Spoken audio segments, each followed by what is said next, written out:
हमने क्या जाना, उसके इतिहास के बारे में जाना कि पहले उसका बैट कैसा होता था जो क्रिकेट में इस्तेमाल होता था। अब और कुछ बातें जानते हैं क्रिकेट के बारे में और करते हैं इस चैप्टर के दूसरे भाग की शुरुआत। There is a historical reason behind both these oddities। अब ये जो दोनों विशेषताएं हैं, है ना, उनके पीछे एक ऐतिहासिक कारण है। Cricket was the earliest modern team sport to be codified. Cricket जो था वो क्या था बच्चों, एक अर्लीस्ट मॉडर्न टीम स्पोर्ट था, यानी कि शुरुआती एक ऐसा खेल था जो कि कोडिफाइड हुआ था, जो कि संहिताबद्ध हुआ था। The first written laws of cricket were drawn up in 1744। तो 1744 में पहले नियम बनाए गए थे क्रिकेट के।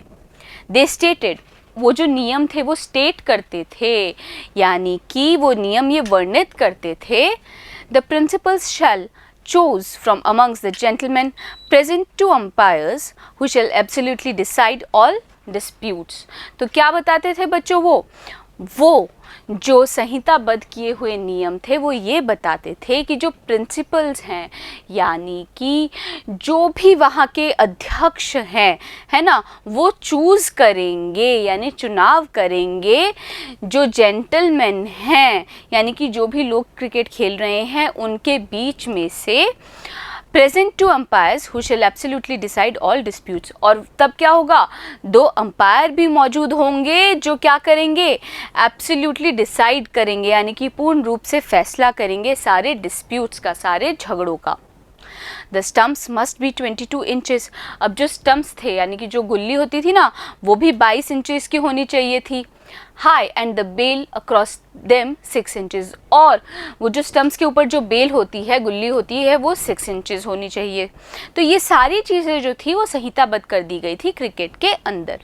तो देखिए बच्चों, यहाँ पे हमने कौन कौन से मीनिंग्स पढ़े हैं। पहला है हिस्टोरिकल, यानी कि ऐतिहासिक। फिर है ऑडिटीज़, यानी कि विशेषता। कोडिफाइड, यानी कि संहिताबद्ध करना। ड्रॉन अप, यानी कि रूपरेखा बनाना। स्टेटेड, यानी वर्णित। प्रिंसिपल क्या होता है, अध्यक्ष। चूज, यानी चुनना। अमंग्स, मतलब के बीच में। जेंटलमैन, मतलब सभ्य पुरुष। एब्सोल्युटली, यानी कि पूर्ण रूप से। डिसाइड, यानी फैसला करना। डिस्प्यूट्स, मतलब मतभेद। रीजन, यानी कारण। अर्लीस्ट, मतलब शुरुआती। The ball must be between 5 and 6 ounces। Ball का भी बताया गया था कि 5 से 6 आउंस की होनी चाहिए। And the 2 sets of stump 22 yards apart। और स्टम्प्स के 2 सेट होने चाहिए और दोनों के बीच में का जो डिस्टेंस है वो कितना होना चाहिए, 22 यार्ड का। The world's first cricket club was formed in Hambledon in 1760s and Marylebone Cricket Club MCC was founded in 1787। तो पहला क्रिकेट क्लब जो था वो स्थापित हुआ हैम्बल्डन में 1760 में, और मैरिलबोन क्रिकेट क्लब जो था वो फाउंड हुआ, वो स्थापित हुआ 1787 में। During the 1760s and 1770s, it became common to pitch the ball through the air rather than roll it along the ground।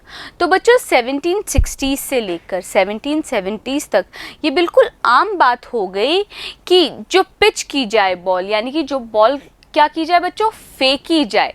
देखो, पिच का हमने एक मतलब जाना खेल वाला स्थान, एक और मतलब है वो क्या है, फेंकी जाए।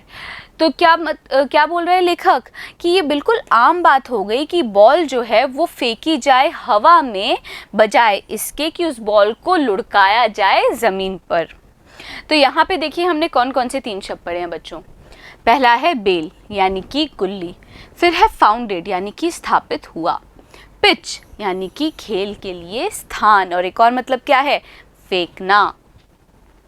This change gave bowlers the options of length, deception through the air, plus increase pace. अब चूंकि जो बॉल थी वो हवा से फेंकी जा रही थी, इसके कारण बॉलर्स को ऑप्शन मिल गया, विकल्प मिल गया भाई कि किस दूरी से उनको बॉल फेंकनी है, या कोई डिसेप्शन यानी कि कोई तरकीब लगानी है बॉल फेंकने में, और साथ ही साथ क्या हुई, बढ़ी हुई गति भी उन लोग को मिल गई। It also open new possibilities for spin and swing. तो बच्चों इस चीज़ ने एक और पॉसिबिलिटी जो थी, एक और संभावनाएं स्पिन करने की, घुमाने की और मुड़ाकर फेंकने की बॉल को, उसको भी स्थापित किया। In response. तो बच्चों बॉलर तो कैसे भी फेंक सकता था, तेज गति से फेंक सकता था, दूरी से फेंक सकता था, बॉल को घुमा सकता था, बॉल को मोड़ सकता था हवा में। अब बॉलर ऐसा कर रहा है तो बैट्समैन भी तो कुछ करेगा ना। तो इस चीज़ की प्रतिक्रिया में batsman had to master timing. Batsman को क्या करना पड़ता, उसको माहिर होना पड़ता टाइमिंग में, भाई समय चयन में, कि कब वो बॉल को मारेगा, एंड शॉट सिलेक्शन, और किस प्रकार का वो शॉट का चुनाव करेगा। One immediate result was the replacement of the curved bat with the straight one. और इस चीज़ का तुरंत से एक परिणाम क्या निकला, वो परिणाम था कि रिप्लेसमेंट हो गया, बदलाव हो गया। वो जो कर्व्ड बैट था ना, उसमें पहले वो घुमावदार बैट था क्रिकेट खेलने के लिए, अब हुआ एक सीधा साधा bat. The weight of the ball was limited to between 5.5 to 5.34 ounces. जो वज़न था बॉल का वो भी सीमित कर दिया गया, और वो सीमित कितना किया गया, 5.5 से लेके 5.34 ounces तक ही उस बॉल की वजन हो सकती है, ये बोल दिया गया। And the width of the bat to 4 inches. और बैट की जो विड्थ थी वो कितनी कही गई कि 4 इंच ही हो सकती है। तो यहाँ पे देखिए हमने क्या क्या मीनिंग्स पढ़े हैं बच्चों। पहला है ऑप्शंस यानी कि विकल्प, फिर है इंक्रीज्ड यानी कि बढ़ी हुई, पॉसिबिलिटीज़ मतलब संभावनाएं, स्विंग यानी कि मुड़कर निकलना, टाइमिंग मतलब समय चयन, सिलेक्शन का मतलब होता है चुनाव, इमीडिएट मतलब तत्काल या फिर तुरंत, रिजल्ट मतलब परिणाम, रिप्लेसमेंट यानी कि बदलाव, कर्व्ड यानी कि मुड़ा हुआ, स्ट्रेट मतलब सीधा, लिमिटेड मतलब सीमित, डिसेप्शन यानी तरकीब, पेस यानी गति, स्पिन मतलब घुमाव, रिस्पॉन्स मतलब प्रतिक्रिया। In 1774 the first leg before law was published. 1774 में पहला leg before law पब्लिश किया गया, प्रकाशित किया गया। Also around this time, इस समय के आसपास ही a third stump became common. जो तीसरा स्टंप था वो आम हो गया। By 1780, 3 days had become the length of a major match. तो 1780 तक क्या हुआ बच्चों, जो लेंथ थी किसी बड़े मैच की वो क्या हो गई, 3 दिन हो गई। And this year also saw the creation of the first 6 seam cricket ball. और इसी साल में क्या हुआ, निर्माण हुआ पहली 6 सिलाई वाली क्रिकेट बॉल का बच्चों।